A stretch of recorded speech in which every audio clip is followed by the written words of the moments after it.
또 부활의 생명과 기쁨이 언제나 충만하게 되기를 주님의 이름으로 축원합니다. 대한민국이 여러 가지로 어렵습니다.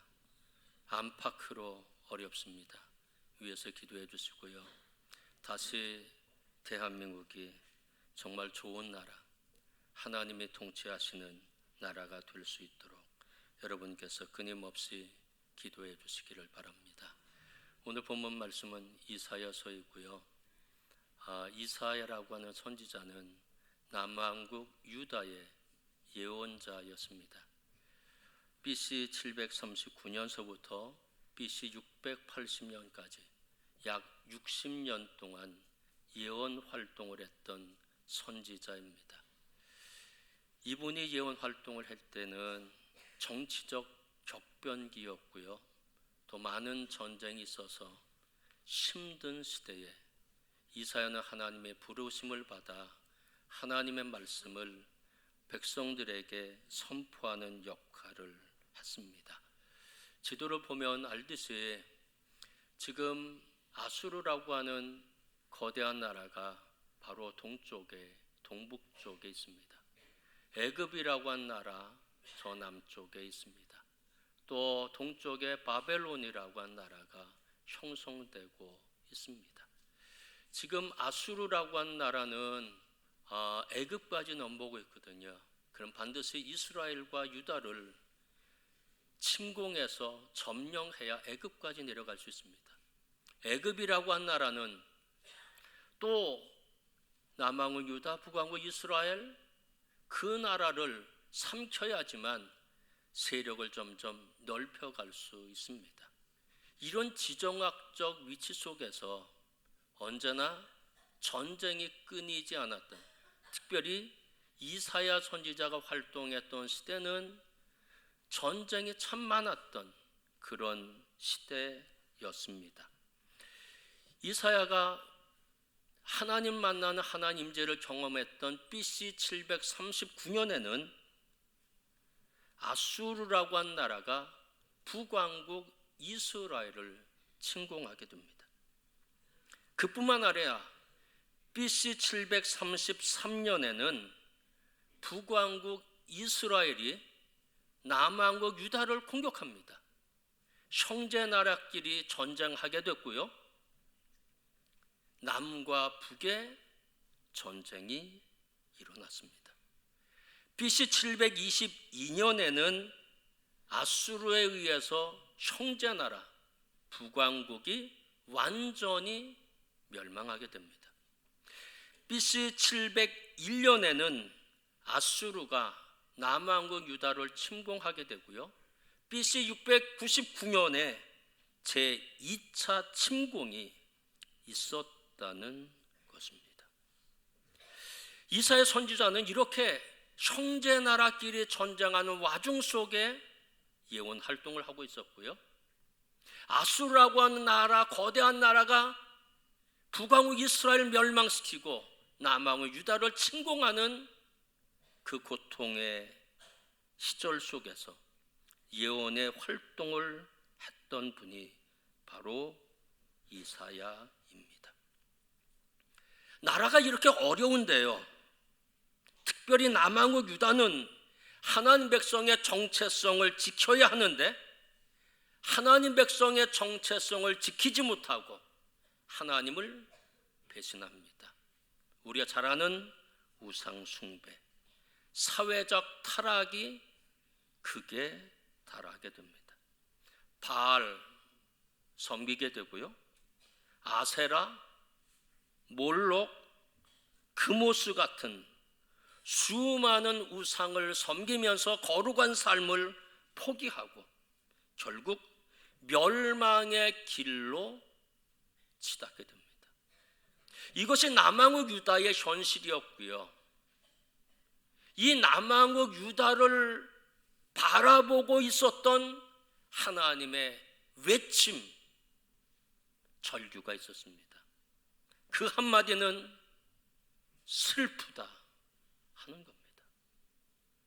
하나님이 남왕국 유다를 바라보면서 외친 한마디, 너무너무 슬프다는 겁니다. 이사야 4장 1절 말씀 다 함께 읽겠습니다. 슬프다 범죄한 나라요, 허물진 백성이요, 행악의 종자요, 행위가 부패한 자식이로다. 그들이 여호와를 버리며 이스라엘의 거룩하신 이를 만홀히 여겨 멀리하고 물러갔도다. 하나님은 남왕 유다를 보시면서 말씀하셨던 것이 슬프다는 겁니다. 슬프다. 호라는 히브리어입니다. 이 호라는 단어는 장례식 때 애도를 표시할 때 쓰는 단어입니다. 슬프다. 애도할 때 쓰는 단어. 비탄의 표현이기도 합니다. 왜 하나님이 그렇게 슬퍼하셨을까요? 왜 하나님이 이렇게 슬프다고 고백할 수밖에 없었을까요? 오늘 성경에서 우리에게 분명하게 말씀해 주시고 계십니다.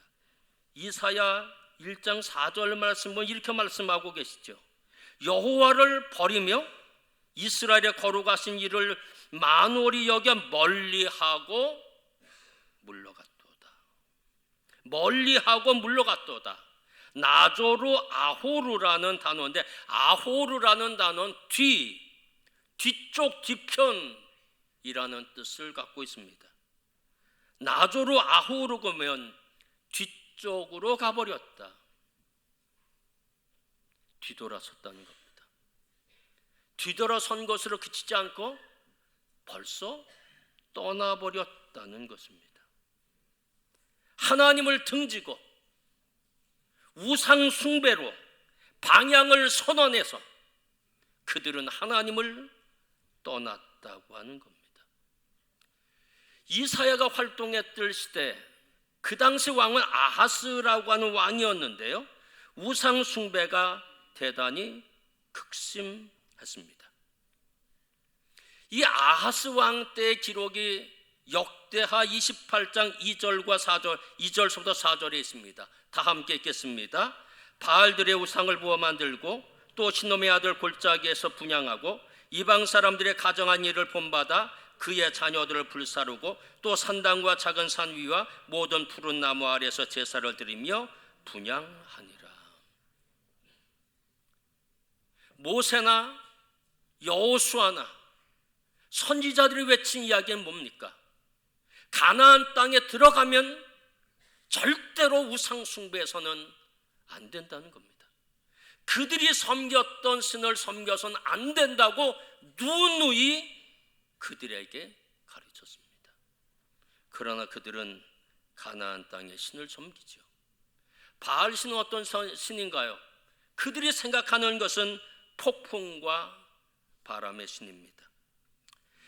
바알이 농사에 필요한 비를 내려주고 또 바람을 보내준다고 생각해서 그들은 최고의 신이라고 생각했습니다. 그런데 만약에 비가 내리지 않아서 농사가 잘 안 되고 하면 지금 바알이 잠자고 있거나 아니면 죽음의 신 모토에 의해서 지금 패배하고 있으니까 이때 우리는 예배해야 된다, 제사 드려야 된다.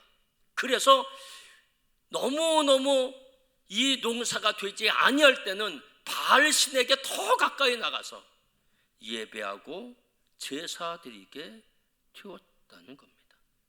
이것이 그냥 남왕 유다 곳곳에 너무 많이 바알 숭배가 있었다는 겁니다. 그뿐이 아니죠.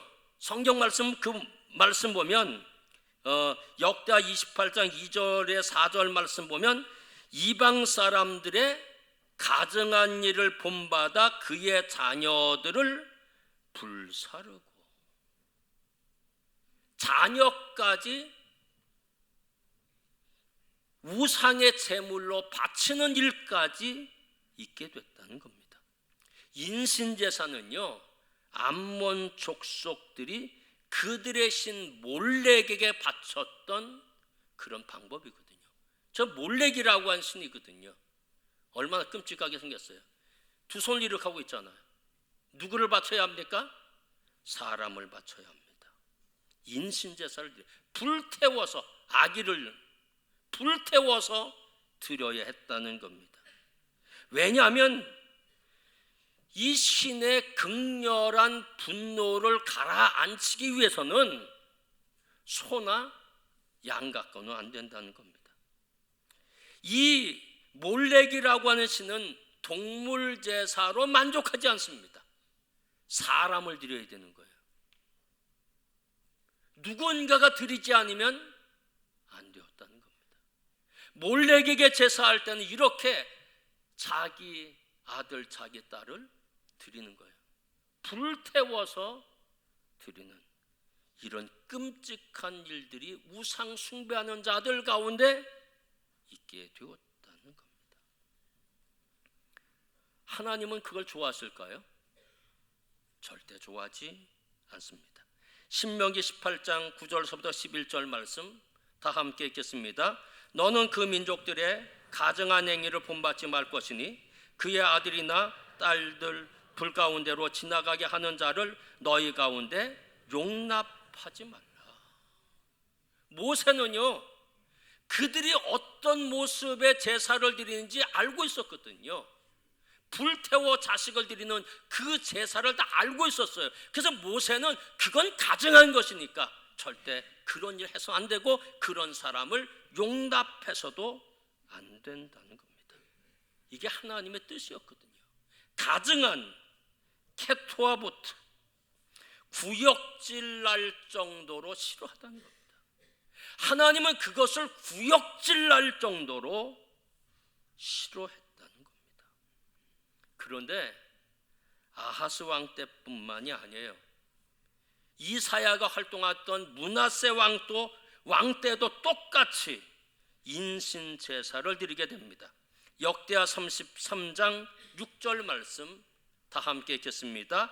또 신놈의 아들 골짜기에서 그의 아들들을 불 가운데로 지나가게 하며 또 점치며 사슬과 요술을 행하며 신접한 자와 박수를 신임하여 여호와 보시기에 악을 많이 행하여 여호와를 진노하게 하였으며, 영적인 타락이 있었다는 겁니다.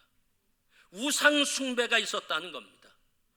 하나님이 구역질 날 정도로 이런 우상 숭배가 심각했다는 겁니다.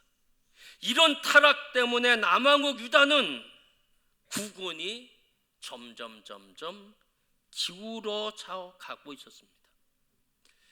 이사야 선지자는 남왕국 유다의 기울어져 가는 모습을 보면서 이렇게 표현하고 있습니다. 이사야 1장 6절서부터 8절 말씀까지 다 함께 읽겠습니다. 발바닥에서 머리까지 성한 곳이 없이 상한 것과 터진 것과 새로 맞은 흔적뿐이거늘 너희 땅은 황폐하였고 너희 성읍들은 불에 탔고 너희 토지는 너희 목전에서 이방인에게 삼켜졌으며 딸 시온은 포도원의 망대같이 참외밭의 원두막같이 애워싸인 성읍같이 겨우 남았도다. 남왕 유다의 모습입니다. 발바닥부터 머리까지예요. 성한 곳이 없고 상한 것과 터진 것, 매맞은 것, 온 땅이 황폐하게 됐다는 것입니다. BC 701년에 남왕국 유다를 아수르가 침공하게 되는데 그 침공 당시 남왕국 유다의 모든 성읍은 다 점령당했습니다. 아수르에 의해서. 남아있는 것은 땅 하나, 오늘 성경 말하는 시온, 예루살렘만 남아있었던 상황입니다. 오늘 성경 이렇게 말씀하고 계시죠. 포도원의 망대같이 참외밭의 원두막같이 애워싸인 성읍같이 겨우 남았도다. 참외밭의 원두막 하나 그 안에 있는 것처럼 다른 것은 다 점령당하고 거기만 예루살렘만 남았다는 것입니다. 결국 하나님의 그것도 은혜입니다. 예루살렘 성의 주민들이 다른 도성의 주민들보다 깨끗하고 의롭기 때문에 그 도성에 남아있는 것이 결코 아니었다는 겁니다. 예루살렘은 남하고 유다의 심장이었고 팔레스틴의 심장이었거든요. 하나님 남겨두셨던 거죠. 왜요? 회개케 하기 위해서, 돌아오게 하기 위해서, 다시 그것이 그루터기가 돼서 회복하도록 하시기 위해서 그랬다고 하는 것입니다. 하나님은 그들만은 남겨놓으셨어요.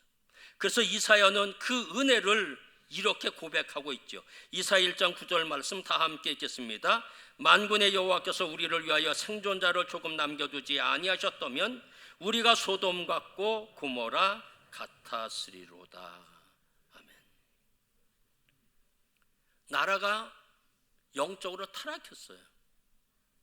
군사적으로도 너무 어려웠어요. 북왕국 이스라엘은 벌써 아수르에 의해서 멸망했거든요. 남왕 유다도 다른 도성은 다 점령당하고 오직 시온 예루살렘만 남았다는 겁니다. 그러면 어떻게 해야 되나요? 하나님께 돌아와야 되잖아요. 이 정도 되면은요, 하나님을 의지해야 되잖아요. 그들은 그렇게 하지 않았다는 겁니다. 남왕국 유다 가운데는 두 가지 정치적 견해가 있었습니다. 하나는 아수르와 동맹을 맺어야 우리가 살 수 있다고 하는 그런 견해가 있었고요.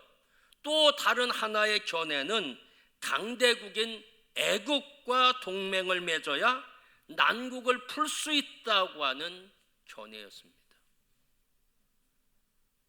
어떻게 했을까요? 남왕국 유다는 이렇게 결정을 하게 됩니다. 이사야 31장 1절 말씀 다 함께 읽겠습니다.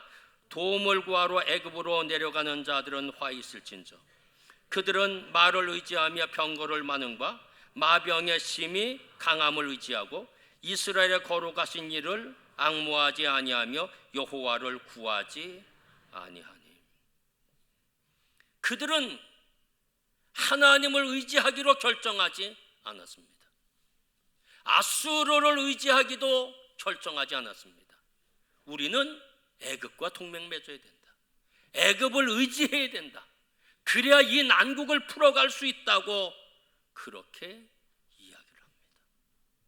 그런데 이사야 선지자가 늘 외쳤던 것은 뭔가요? 하나님 의지해 살 수 있다는 겁니다. 하나님만이 구원자라는 겁니다. 그런데 그들은 세상 나라를 의지하잖아요. 병거를 의지하고 군대의 힘을 의지하고 말을 의지했다는 겁니다. 그렇게 동맹을 맺은 것을 보면서 이사야 선지자는 화 있을진저, 왜? 사람 의지해요 나라를 의지했다고 하는 것입니다. 화 있을진저. 이사야 선지자는 이렇게 외쳤습니다. 이사야 2장 22절 말씀 다 함께 읽겠습니다. 너희는 인생을 의지하지 말라. 그의 호흡은 코에 있나니 새말가치가 어디 있느냐. 이사야 43장 11절 말씀 다 함께 읽습니다. 나 곧 나는 여호와라. 나 외에 구원자가 없느라. 이사야는 단호하게 반대했습니다. 애굽을 의지하는 것도 반대했고 아수르를 의지하는 것도 반대했다는 겁니다. 왜냐하면 구원은 오직 하나님께로부터 나오는 것이지 사람에게서 나오는 것이 아니라는 겁니다. 나라로부터 나오는 것도 결코 아니라고 하는 겁니다. 유다 나라가 이렇게 환난과 고통과 어려움 속에 점점 몰락해가는 것은 하나님과 영적인 관계가 깨졌기 때문에 이렇게 되었다는 겁니다. 하나님께 다시 돌아와야 회복할 수 있는 거잖아요. 그래서 이사야 선지자는 이렇게 이야기합니다. 이사야 55장 6절 7절 말씀 다 함께 읽겠습니다. 너희는 여호와를 만날 만한 때 찾으라. 가까이 계실 때 그를 부르라. 악인은 그의 길을 불의한 자는 그의 생각을 버리고 여호와께로 돌아오라. 지금 남하고 유다의 상황은요 처절합니다. 아수르에 둘러싸여 있어요. 예루살렘만 남았어요. 그런데도요, 왕궁에서는요, 두 파벌이 싸움하는 거예요. 애굽을 의지해야 된다. 아니다. 저 아수르를 의지해야 된다. 싸움박질을 하고 있는 거예요. 그것을 보아 하나님의 외침, 슬프다. 슬프다는 겁니다. 그것이 하나님의 외침이었다는 겁니다. 사랑하는 성도 여러분,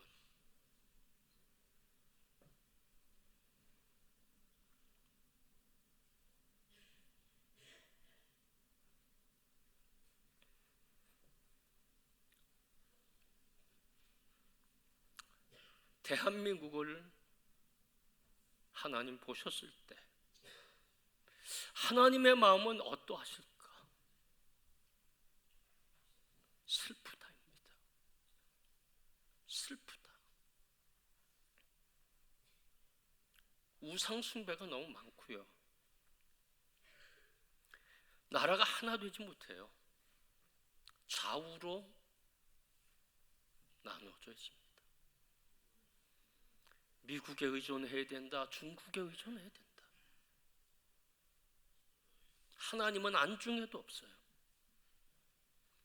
하나님 바라보실 때, 대한민국을 바라보실 때 외치는 한마디, 슬프다라는 겁니다.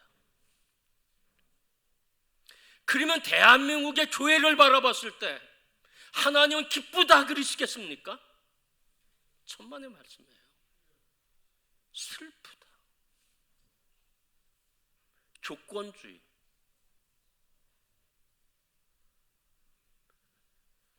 세상의 것이 교회 안에 들어왔어요. 물질 만능주의. 돈 많은 교회. 그래서 교만한 교회들. 이 대한민국에 있는 교회들을 바라보면서 하나님 외치는 말씀, 슬프다입니다. 세상 사람들이 교회를 바라볼 때 슬프다입니다. 다 손가락질해요. 왜 이렇게 됐어요? 이 나라가 이렇게 어려운 까닭은 교회가 교회의 영향력을 감당하지 못했기 때문에 거룩성을 잃어버렸다는 겁니다. 신앙을 잃어버렸다는 겁니다. 세상 사람들이 교회를 바라볼 때 슬프다고 하면 하나님 보시기에는 얼마나 원통하겠습니까? 너무너무 슬프다고 하는 겁니다. 사랑하는 성도 여러분, 그럼에도 불구하고 우리는 소망이 있습니다. 하나님은 구원자이시거든요. 돌아오면 되는 거거든요. 우리부터, 나부터 돌아오면 돼요. 하나님 앞에 진실하게 서면 되거든요. 십자가에 못 박힌 예수 그리스도의 정신으로 낮아지고 섬기는 겁니다. 누구를 정죄하지 않는 거예요. 저 사람 때문에, 저 사람 나빠 하는 게 아니라 내 죄 때문입니다. 내가 잘못했기 때문입니다.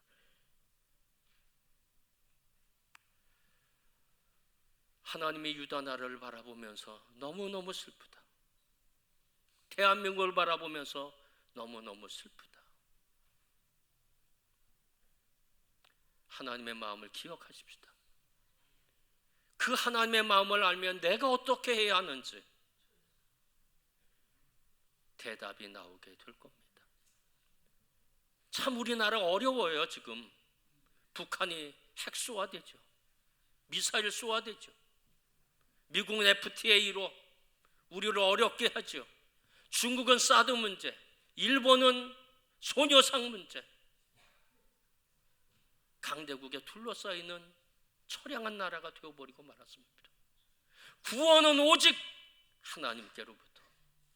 이사야가 외친 것은 하나님이 구원하신다는 겁니다. 하나님께로 돌아오면 하나님이 통치하시고 하나님이 역사하신다는 겁니다.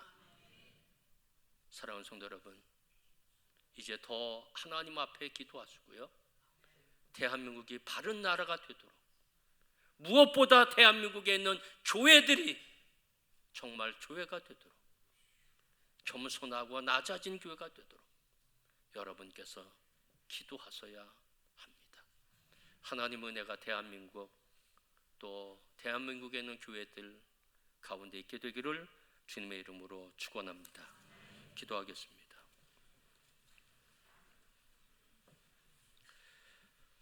하나님의 마음이 얼마나 아프셨으면 슬프다 그렇게 말씀하셨을까요? 하나님, 우리는 눈이 어두워져 버리고 말았습니다. 슬픈 것을 느끼지 못하고 있습니다. 우리의 죄된 것을 볼 수도 없습니다. 그래서 회개하지도 못합니다. 너무너무 교회가 조건주의가 있고 교만해져 있지만 하나님, 낮아지지 못합니다. 십자가에 못 박힌 예수 바라보면 낮아지고 희생하고 헌신하고 내가 죄인입니다라고 고백해야 되는데 우리는 그러하지 못하고 있습니다. 하나님, 용서해 주십시오. 하나님이 슬프다 하는 것이 아니라 이 나라를 바라보며 우리 대한민국의 교회를 바라보며 또 우리 자신을 바라보며 너무너무 기쁘다라고 하는 그런 외침이 있도록 우리가 하나님께 돌아오고 대한민국의 하나님께로 돌아오도록 하나님 은총을 베풀어 주시옵소서. 예수 그리스도의 이름으로 감사하며 기도하였습니다. 아멘. 찬송가 211장 찬송하시면서 준비하신 예물을 봉헌하시겠습니다.